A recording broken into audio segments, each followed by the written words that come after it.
Iran Israel সংঘাতে তেহরানের পক্ষে এখনও শক্তভাবে দাঁড়ায়নি আরব বিশ্বের কোনো দেশ। যুদ্ধক্ষেত্রে সরাসরি সহায়তা প্রদান তো দূরের কথা, কিছু দেশ দিয়েছে নিরপেক্ষ বিবৃতি।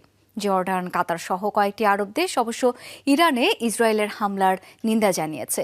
এখনো চুপ আছে সিরিয়ার মতো কিছু দেশ। শ্রীলঙ্কা আবারও রপ্তানিতে শীর্ষে।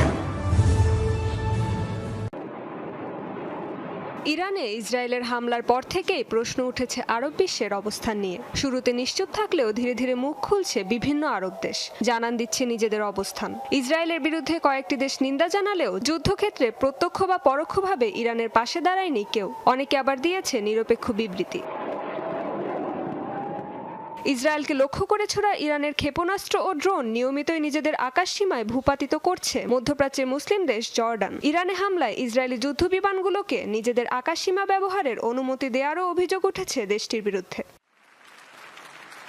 তবে মঙ্গলবার ইউরোপীয় পার্লামেন্টে এ সংঘাত নিয়ে মুখ খুললেন জর্ডানের বাদশাহ আবদুল্লাহ দ্বিতীয়। কিছুটা দ্বিমুখী অবস্থান নিলেও জানান ইরানে ইসরায়েলি হামলার নিন্দা। ইসরায়েল তার আক্রমণের পরিসর ইরান পর্যন্ত সম্প্রসারিত করেছে। এই যুদ্ধক্ষেত্রের সীমানা কোথায় গিয়ে থামবে তা বলা কঠিন। এটা সারা বিশ্বের মানুষের জন্য হুমকি। অন্যদিকে ইরান ইসরায়েল সংঘাত নিরসনে কাতার নিয়মিত যুক্তরাষ্ট্রের সাথে যোগাযোগ চালিয়ে যাচ্ছে বলে দাবি করেছেন দেশটির পররাষ্ট্র মন্ত্রণালয়ের মুখপাত্র। সরাসরি ইরানের পক্ষে অবস্থান না নিলেও দেশটির পারমাণবিক স্থাপনা লক্ষ্য করে ইসরায়েলি হামলার নিন্দা জানিয়েছেন তিনি। এ বিষয়ে আমাদের স্পষ্টভাবে নিন্দা জানাতে হবে, আর আন্তর্জাতিক সম্প্রদায়েরও পরিষ্কার করে জানিয়ে দেওয়া উচিত যে এই অঞ্চলে পারমাণবিক বা জ্বালানি স্থাপনা লক্ষ্য করে হামলা চালানো হলে তার ফলাফল হতে পারে কল্পনারও বাইরে।